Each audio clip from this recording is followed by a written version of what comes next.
Good morning, good evening, whoever you are, wherever you are, whatever you might be doing. We wish to welcome you to the Silverlight Show. The Silverlight shines to illuminate that which lies hidden in darkness. For those of you tuning in today, we welcome you in. Today we're going to get a little bit philosophical, but hold on. I always do manage to relate everything back to something important and significant, so let's hop into the rabbit hole and see where we turn up. Still your red pills, still your blue pills. This is an honest conversation. So what do you have in front of you here?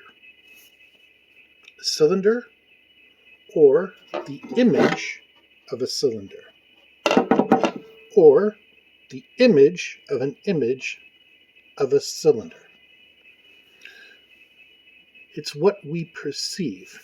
Now, if I adjust the frame just right, and I'm not editing this, so it seems like you're getting the whole picture. Seems like there's just the cylinder there. But I bring it back slightly into picture, and all of a sudden you can see, not only are you looking at this through YouTube and whatever other site it may be on, but you're also looking at it through some sort of filter, through some sort of lens. So, no filter, filter, no filter, filter. And I'm moving it like this big, not that much. The reason why this is important is to establish everybody sees something from their perspective. Of course, we all knew that. But there's something I'm noticing more and more, and perhaps because my friends are getting older, and my relatives are getting older, and everybody's getting older, but people are turning around to me and saying, wow, I can't believe I'm 40, 50, 60, whatever it is. I feel like I'm 16, 18, 21, whatever it is. People still think they're in their teens. My father, who's nearly 80, who's survived 3 bouts with cancer, has only just this year stopped trying to do things that he did when he was 40 years old. And he hasn't been able to do them in years, but that hasn't stopped him from trying. Well, it's very simple. Ernest Becker explained it best. Humans cannot conceive of their own non-existence. Now, this is a complicated one, so follow with me here. Ernest Becker believes that the first sensation a conscious being receives is that of being alive, conscious. Hey, I'm here. And the second one is that if I'm existing, then there was a point that I didn't exist. And that builds a fear of death. Now, this is a very well-researched opinion. Ernest Becker, amazing, just a genius of a person, huge insights into psychology. And what he's saying is right. Those people out there, I still feel 16. You know them. They're the ones that, at 70 years old, they're drinking and smoking. It never harmed me a day in my life. Well, they're right. I know people, I have known people younger than I am now who passed away when they were in their 20s, when they were in their 30s. Drugs and alcohol and all that bad stuff wasn't necessarily involved. As a matter of fact, in one case, I know they had nothing to do with it. In one case, they probably had a lot to do with it, and the other one, I don't have the whole history. I know a lot of people, I'm not going to go into all of them. But every single one of them didn't think that that was the end of their life. They fully expected to wake up the next day and go about their business. Because that's our natural state, to look forward to the future, to be doing things for the future, to basically think we're going to be here tomorrow. It's a healthy response to deny your fear of death, because to give into it would mean you're going to be spending all your processing time in it, because it's an overwhelming fear if you let it get hold of you. Every psychological case is different. I want to firmly state that. But when you think about it, a lot of the people with psychological problems, aside from, dysphoria and, there's a list, but a lot of them do have a fear of death or having their identity taken away from them. It's a tragic thing, but realistically, they're the ones that have managed to get more in touch with their own identity as a human being and as an ultimately mortal human being. As I said, take a look at yourself right now. How old do you think you are? Mentally. Be honest. No one's going to come down if you say, I still feel like a child. I mean, this is 2022. No one cares if you still have a Lego collection. No one cares if you like Batman and you have all the toys from the 1990s toy line. You know what? That's all relatively healthy. It lets you relive your stuff, and you know what? I'm not even going to care if you take it down and play with it once in a while. Your money, your time, not a problem. And then you have the other set of people who are so uptight.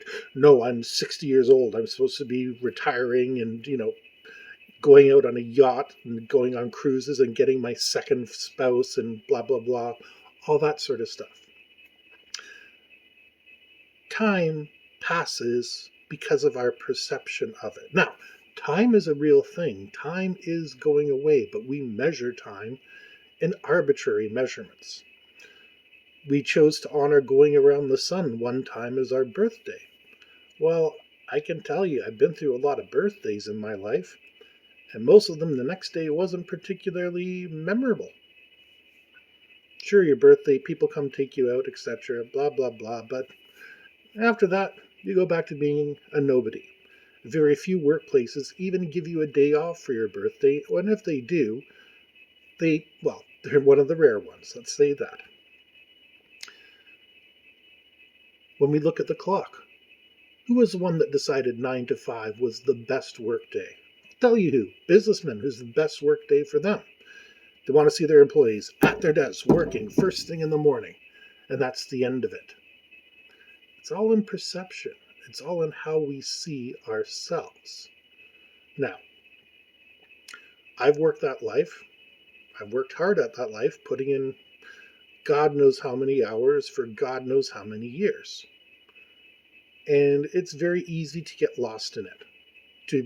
To be, get up, drink your coffee, get in the car, go to work, blah, blah, blah, do whatever you're going to, get off of work or have to stay overtime, even when you're salaried, to finish up projects, to wrap up problems, whatever the case might be. Hell, I've literally spent over 24 hours in the office on more than one occasion.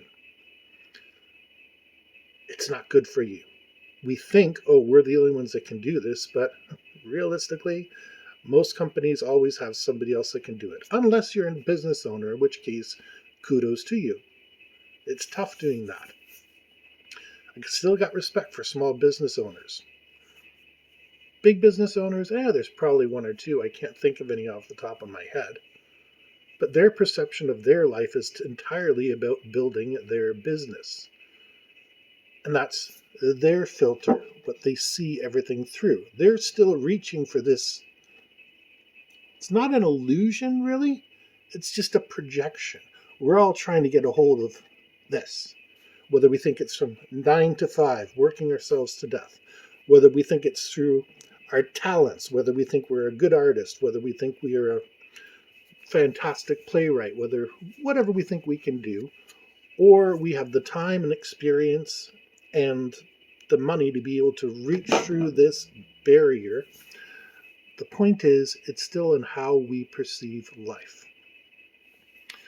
We're so scared of our own non-existence that we try to build this edifice of a perfect life, the illusion, and we go through weird ways to do it.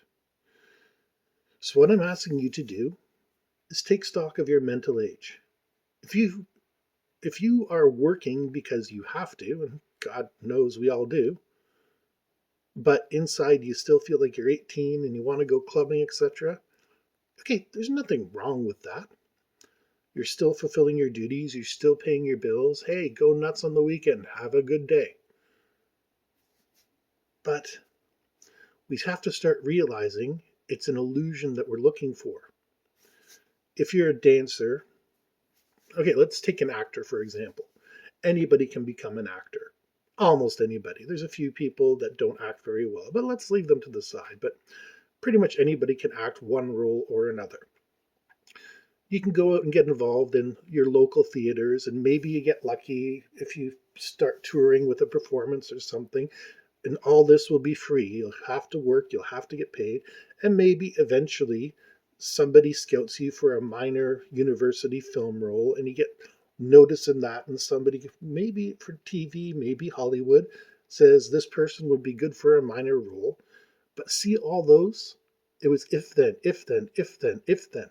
We believe we are our perception. We all think we are the real deal. We are what's behind, but it's our perception of ourselves.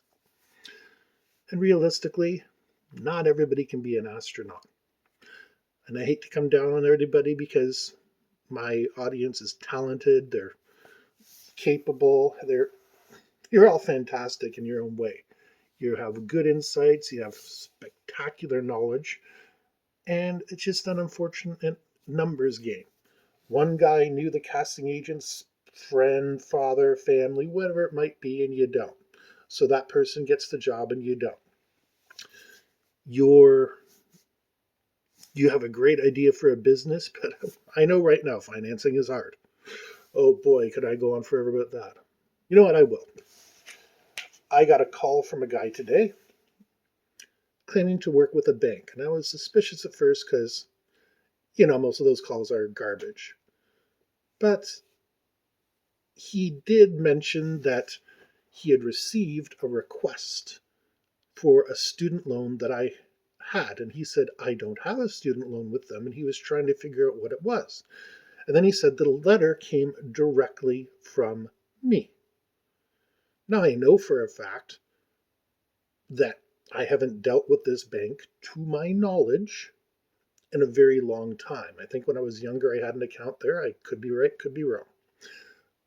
It's been a long time. And the only reason I accepted his call is that he had previously sent some correspondence to me saying, I'm with Bank X and we need to talk about something important. So we played telephone tag, and I got a hold of this guy. And even though I have his number on a letterhead, he starts off the conversation in the worst way possible. Is this Silverlight? Silverlight not being my real name, but that's what this show is called. And I promptly told him, it might be, but the way to introduce yourself in a call is, hello, my name is Silverlight. I'm looking for Mr. Laker. Can I please speak with him? Now, to his credit, he didn't take offense. I was just being a bit of a jerk because I hate people that do that. And we got over it, and it turned out he did have something legitimate because somebody sent him a form and they were requesting this student loan data, which he didn't have any information on. He asked me if I had a student loan case number, and I laughed and I said, funnily enough, I was just dealing with a government organization that wanted me to remember my apartment number from the 1990s. And we had a good laugh about that, but we talked about it, and I said, okay, can you send me your correspondence? And he said, yeah, because it says it's coming from you. It's got your number, your address, blah, blah. And I said, that's perfect. Just send me that. Send me a record of this conversation. He said, give me a day to get it together, and it's fine. Now, while we were talking, just him and I was looking through the filter. Yeah, I did have a loan in the 90s. I am me. I live at my current address. Silverlight is what he says he is. But this is a curious conversation. And then I realized I can't wait to get a hold of that documentation, because when you take the filter away, because we are talking about student loans and all mine are wrapped up and dealt with and everything, the reality, the harsh truth is somebody tried to steal my identity. Now, we didn't think about that on the phone at the time, but I still took the steps that were necessary. I verified this gentleman. I verified he did work for the bank that he said that he worked for. And he is sending me the documentation that's necessary. From there, I'm going to start looking into it because I have a distinct signature. As some of you know, I'm an author, And I purposely sign things a particular way because once upon a time, I would be giving out hundreds of signatures a day because in the job I worked, I had to be the final signatory on a given project, a given assignment, whatever it took, it was up to me to sign. And once you start signing things and they only give you a box like this big, you start learning to make a very small, very precise signature. So I'm dying to see what signature is on those documents. But see, during our conversation, me and him, both assuming something legitimate is going on, we're poking at it. We can't get at our illusion. But when I was alone and able to think to myself, I was like, okay, this represents something potentially dangerous. Now, it could just be people fishing, hoping that some bank employee just gives them everything they want. I have to look into that. But see, this is the importance of the perception filter. Always have to remember, the prize is an illusion. And I almost fell for the illusion, but we'll figure that out another time. Just something to be concerned about for me. I don't know if that was interesting to the audience or not, but yeah, always be on your guard. Always know yourself and know who you're dealing with. The fewer perceptions that you have between you and your target, the better idea of what you need you will have. We wish to thank you for listening to the Silverlight Show. If you did, please like, share, subscribe. Please buy the books. I always love to see when people buy my books. And if you're using Kindle, I'm going to tell you a secret. I can see who's reading the pages. That's the part I really love. Yeah, getting the extremely small stipend from Amazon is nice, but the same token, I love seeing the page reads go up. That's what gets me going. But anyways, thank you very much for listening to the Silverlight Show, and we hope you have a fantastic day.